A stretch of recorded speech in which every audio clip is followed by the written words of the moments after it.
I'd like to welcome our audience here in Farmington and those watching our webcast around the world. Our debate today will feature 6 international experts discussing the basic science evidence, the clinical evidence, and the epidemiological evidence for a branch of medicine known as homeopathy. This form of medicine is currently used by tens of millions around the world. Dr. Rustum Roy holds 5 professorships at Penn State, Arizona State, and the University of Arizona. He is recognized worldwide as a champion of interdisciplinarity and as a leader in the field of materials science. The author of some 1,000 papers, he has been elected to the National Academies of the US, Japan, Sweden, Russia, and India, and knighted by the Emperor of Japan. He is a citizen scientist equally active in the fields of science policy and contemporary religion. Now I'd like to introduce Dr. Rustum Roy of Penn State. Thank you. I want to start by saying that Dr. Novella introduced me to a new scientific paradigm which I'd never heard about, called the law of plausibility. Thank God we don't have a law of plausibility in science. I don't know what he does for a living, but in science we don't have a law of plausibility. That's how we make advances, because we don't test people and say, what you don't know, because that's what's going to surprise you. All our discontinuous changes in the science, history of science have come like that. So let me move on to Alfred North Whitehead. Well, this is taken care of by Dr. Novella. Skeptics and believers are all alike. At this present time, it is the scientists and skeptics who are the main dogmatists. Advance in detail is admitted. That's what he wanted. Laws of similars. Waha. Fundamental novelty is barred. We believe in science, in fundamental novelty, and many of the things which have come about, the miraculous things in science, not in medicine, have come from the law of non-similarity, discontinuity. Okay, the present work is based on rudimentary material science.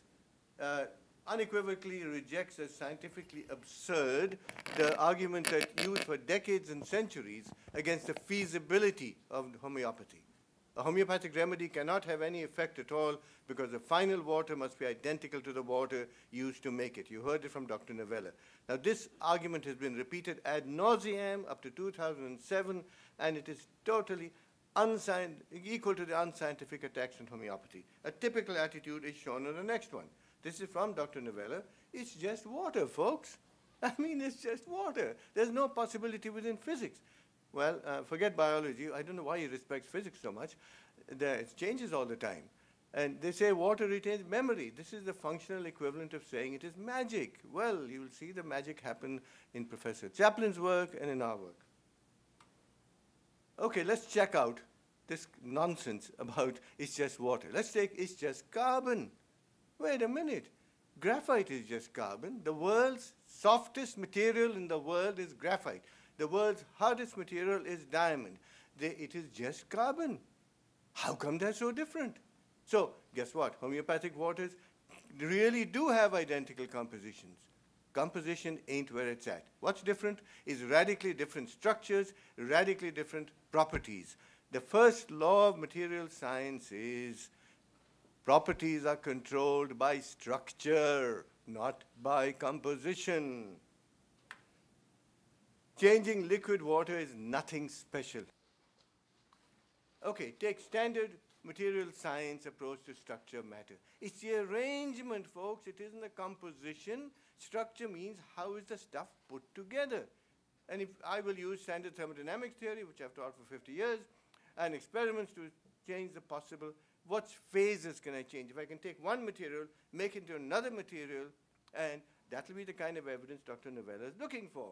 We will simply use standard material science techniques to characterize these materials. So experimental thermodynamics. Since the 1970s, we've shown that covalent liquids can have very different structures. Covalent liquids like sulfur, selenium, and so on, and water is one. It has a very strong covalency, and solid water has, to prove it to you, a dozen different crystalline structures, very different structures. So we should expect them in liquid water. Let me show you the data. Structuring homeopathic samples themselves. Ilya and et al. And then Ray have been doing this kind of stuff for a long time in the lab. They've been structuring water in the lab by the homeopathic process and using standard material science techniques. and they were able to change it and demonstrate that. We've actually worked on some homeopathic samples. And I hope Dr. Novella will confirm these or try to deny them. Here's two remedies, nat mure and nux vomica, and we just show very bad quality control, but here is differences. We are saying there are differences between nux vom and nat mure. And let's show you this one. There are differences between succussion. The succussion levels cause differences. Summary, our paper provides standard thermodynamic and crystal chemical spectroscopic data to dispose of the anti-science theological center feasibility argument. The key is the homeopathic process itself, which allows for these vectors: pressure, epitaxy, nanobubbles. Three things happen. All three of them can change structure. Now, I believe that nature already has kind of thrown in the towel on the dilution argument. Notice the dates. The Avogadro argument, ladies and gentlemen, will slowly disappear, but they've discovered succussion. And you will see a very funny, this is a little quirky article in Nature, a full-page article devoted to that. So the new target against homeopathy will be succussion. Now, I know nothing about clinicals and all about homeopathy. I have no brief for homeopathy, but I have a brief for the truth. And I have a brief for good science, and that's what I think will happen. So, summary, homeopathic community, we've done you a great favor by saying the main weapon has gone, folks. That main weapon is done. Now, new quality control, however. I think quality control is a new thing that we have provided. You can get much, using these techniques, you can get better quality control.